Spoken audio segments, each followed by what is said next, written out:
L'histoire d'Adam et Ève n'est pas seulement une histoire de création et de chute, mais aussi une profonde méditation sur le sens de la vie, de la mort et l'impact de chaque décision. Après avoir été le premier couple, ils sont désormais couverts des marques du péché et de l'erreur, des cicatrices du fardeau laissées non seulement dans leur vie, mais dans toutes les générations de l'humanité. Dès le début, ils ont été créés pour vivre éternellement en parfaite union avec Dieu, mais leur désobéissance au seul commandement, ne pas goûter aux fruits de l'arbre de la connaissance du bien et du mal, leur a valu la malédiction de la mort et du chagrin. La question est maintenant, que s'est-il réellement passé au cours de leurs derniers jours? Bien que la Bible présente clairement les événements depuis leur création jusqu'à leur chute, elle reste muette quant à leurs derniers instants. Cependant, en étudiant les Écritures, nous pouvons trouver des indices qui peuvent faire la lumière. Commençons par Éden, le paradis où Dieu a marché avec l'homme. Adam et Ève vivaient dans l'abondance. Chaque fruit était leur bonheur, et la paix était comme une musique dans l'air. Mais leur monde parfait s'effondre lorsque le serpent rusé arrive. Dans le livre de la Genèse, chapitre 3, versets 1 à 6, nous lisons comment le serpent, avec ses paroles trompeuses, a semé le doute dans le cœur d'Ève. Dieu a-t-il vraiment dit que vous ne pouviez manger aucun fruit des arbres du jardin? A-t-il demandé. Avec cette question, le serpent commença à détruire le commandement de Dieu, tentant Ève avec la promesse qu'il serait comme Dieu. Bientôt, Ève fut attirée par ce fruit attrayant. Son désir de sagesse lui a permis de désobéir au commandement de Dieu. En tendant simplement la main et en mordant le fruit, il a détruit la parfaite harmonie du monde. Dans son obéissance, il a également donné le fruit à Adam, et en un clin d'œil, leur monde a été enveloppé dans les ténèbres. Dieu est clair dans son avertissement. Le jour où vous en mangerez, vous mourrez sûrement. Cette mort n'est pas une séparation physique immédiate, mais spirituelle. À ce moment-là, leur gloire éternelle avait disparu et ils ressentaient la nudité, la honte de ce qu'ils avaient fait. Le compte à rebours a commencé et avec lui, l'effondrement de tout ce qui était parfait. Leur monde idéal a changé. Éden, plein d'abondance, est devenu un souvenir. Alors qu'ils fuyaient le paradis, la terre qui était autrefois leur maison ne leur répondait plus avec amour. Travailler, qui était autrefois un plaisir, est devenu un lourd fardeau. La sueur et le labeur sont devenus leur nouvelle réalité, et chaque fruit de leurs efforts est devenu un rappel de la malédiction qu'ils ont infligée au monde. Dans ce nouveau monde sont nés leurs enfants, Caïn et Abel. Dans Genèse chapitre 4, nous pouvons lire l'histoire de leur tragédie. Abel, un berger, offrait le meilleur de son troupeau, tandis que Caïn, un fermier, offrait les fruits de la terre. Dieu a accepté l'offrande d'Abel, mais a rejeté celle de Caïn. La colère et l'envie enveloppèrent le cœur de Caïn, jusqu'à ce que sa haine se termine par le meurtre odieux de son frère. Dans un moment de colère, Abel a été assassiné par Caïn, une offense qui a encore aggravé la blessure causée par le péché de leurs parents. Éden n'est pas la seule chose qu'Adam et Ève ont perdue. Ils ont perdu un fils à cause de la mort et un autre à cause du péché. Caïn fut maudit et exilé, tandis que le souvenir de leur décision devenait comme un poignard qui continuait de blesser leur cœur. Le poids de leur savoir était trop lourd à supporter. Ils savaient qu'ils constituaient la voie permettant au mal d'entrer dans le monde. Chaque larme, chaque combat et chaque blessure rappelaient l'erreur qu'ils avaient commise.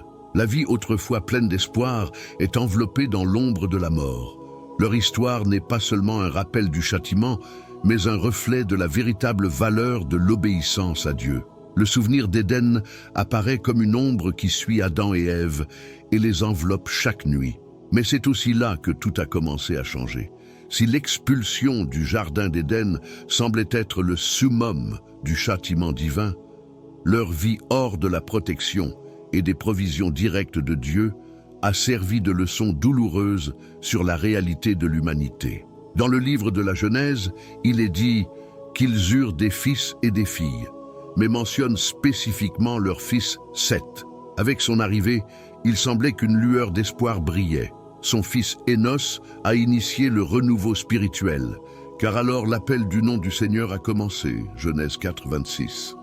Mais malgré la lueur d'espoir, l'obscurité continue de planer. Au fil du temps, Adam et Ève ont vu le monde, qui était autrefois leur lieu de vie, se transformer en un lieu de malédiction et de mort. Leurs yeux ont vu des choses qu'ils n'auraient jamais imaginées. Le premier massacre, les familles détruites et les tribus qui se sont battues. En tant que parents, ils portent la lourde culpabilité de leur désobéissance. Chaque injustice, chaque larme et chaque douleur vécue par leurs descendants devenait comme une blessure qui revenait sans cesse.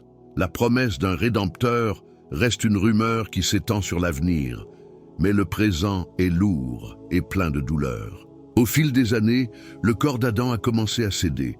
La force de ses mains, qui autrefois si bien labouraient la terre, avait disparu. Lui, qui autrefois nommait toutes les créatures et travaillait dans le jardin d'Éden, devint faible.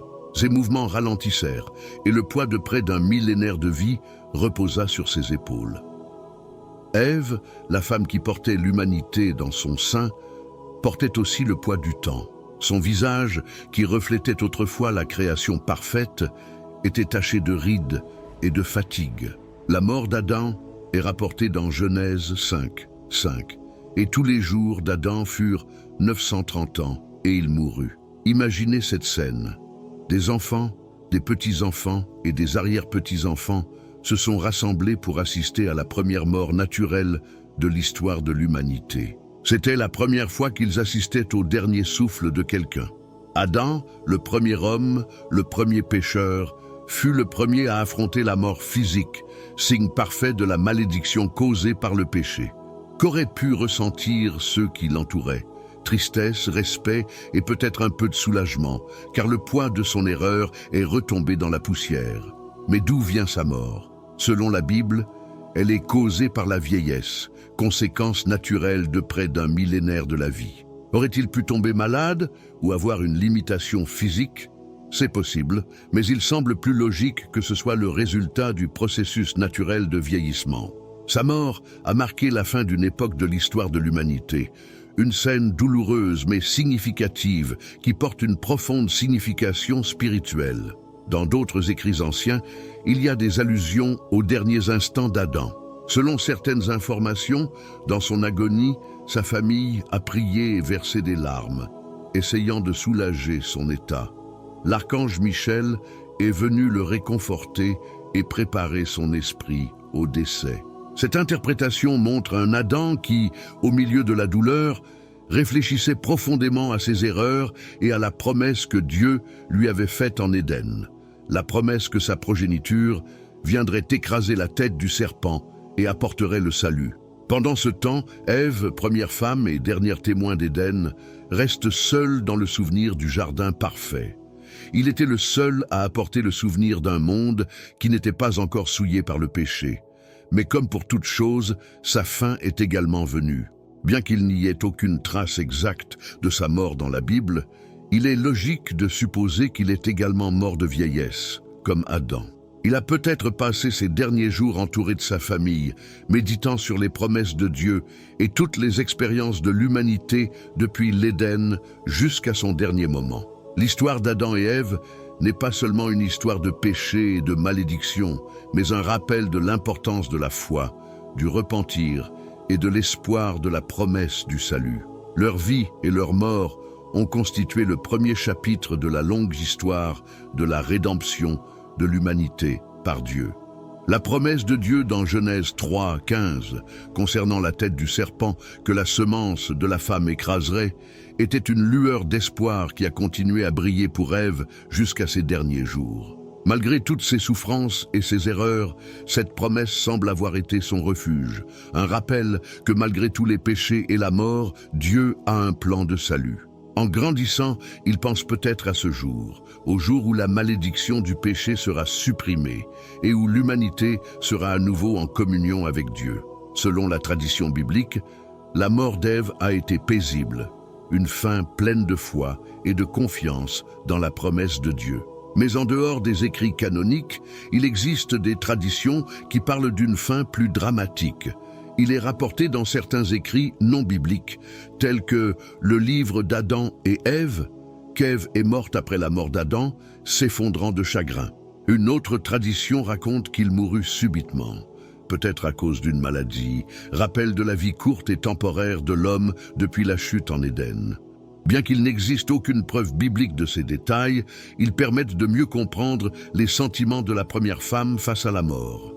Mais au-delà des détails de sa mort, Ève est devenue le symbole d'une histoire plus profonde. Elle est la mère de tous les êtres vivants, le commencement de l'humanité, mais elle a aussi porté le fardeau du péché. Sa mémoire est devenue un symbole de désir de salut, d'attente de l'accomplissement de la promesse de Dieu, selon laquelle, un jour, toutes les souffrances disparaîtront. Dans Romains 5, 20, il est dit « Là où le péché a abondé, la grâce a surabondé ». C'est l'histoire d'Adam et Ève, une histoire de chute, mais surtout une histoire de grâce et d'espoir. Avec la venue de Jésus-Christ, l'histoire de l'humanité a ouvert un nouveau chapitre. Tout comme le péché est entré dans le monde par un homme, la grâce est également venue par un homme, Jésus-Christ. La mort causée par Adam a été remplacée par la vie éternelle. Le jugement est changé en justice et la honte est changée en guérison. Christ est la fin de l'esclavage de l'homme au péché et le début d'une nouvelle vie. Sa croix était le pont qui nous ramenait à Dieu, celui qui comblait le fossé créé par la désobéissance d'Adam et Ève. Aujourd'hui, nous vivons dans la réalité de cette rédemption. Si vous ressentez le poids de vos erreurs, rappelez-vous qu'en Christ, il y a un nouveau départ. Il n'y a pas de péché trop grave pour être pardonné, ni de blessure trop profonde pour être guéri. L'histoire d'Adam et Ève nous rappelle que même au milieu de la nuit la plus sombre, la lumière de l'espérance en Christ est toujours là. La promesse faite par Dieu en Éden s'est réalisée, et la rédemption n'est pas seulement quelque chose à venir, mais quelque chose dont nous pouvons faire l'expérience ici et maintenant. Leur histoire nous enseigne que l'amour de Dieu est plus grand que n'importe quelle erreur. La croix est la preuve que Dieu est toujours fidèle à sa promesse, et la résurrection du Christ est l'assurance que le dernier mot de notre vie n'est pas notre chute, mais notre restauration.